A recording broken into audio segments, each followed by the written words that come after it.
Hi, I'm Michelle Marchand Canseco, and thank you for joining me. Now we'll go to a seminar on this topic. I want to talk about recruiting from a selling standpoint.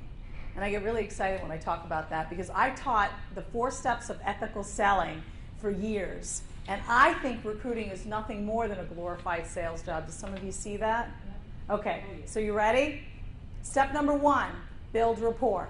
Nobody buys anything from a person that they don't like. In fact, some of you may be thinking you may like that cute pair of shoes in that store, and you're like, oh no, but not with that little attitude that girl had with me. I will look for it online or go to another store. And you're driving your car for miles and miles. I'm not giving that woman my money, right? Okay, step number 2, you identify needs. You do not sell something to somebody that they don't need. Now that is going to be a little bit of a challenge here because some of us in the room, you may be more like me, chatty Cathy's, you love to talk, you're going to have to zip it.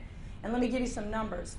30% of the time you are talking because you're asking questions. 70% of the time the client, candidate, person sitting in front of you looking for the job is answering those questions, right? And helping you to identify his or her, I just said it, needs. Thank you. Stay with me.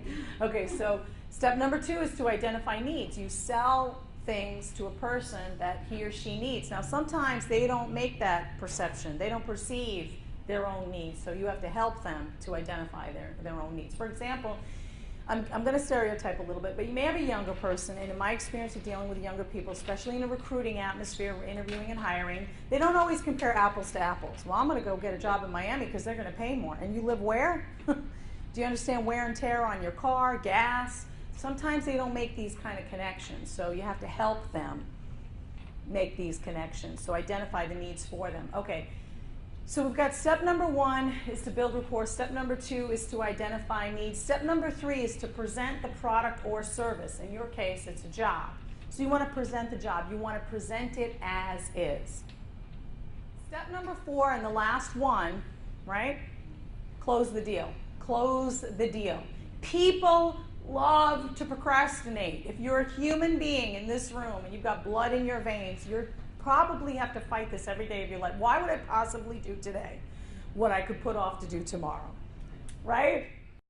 And if you want to get started right away, go to my Facebook page, Michelle Motivate Me, and click like. Once you do, you'll be able to comment, you'll be able to ask your questions, and keep the conversation going about ethical selling as a recruiter. Many participants do exactly that and keep in touch with me. And another thing you'll be doing is passing on the baton to others. So again, I want to invite you to keep the conversation going through social media. And thank you so much for being with me today.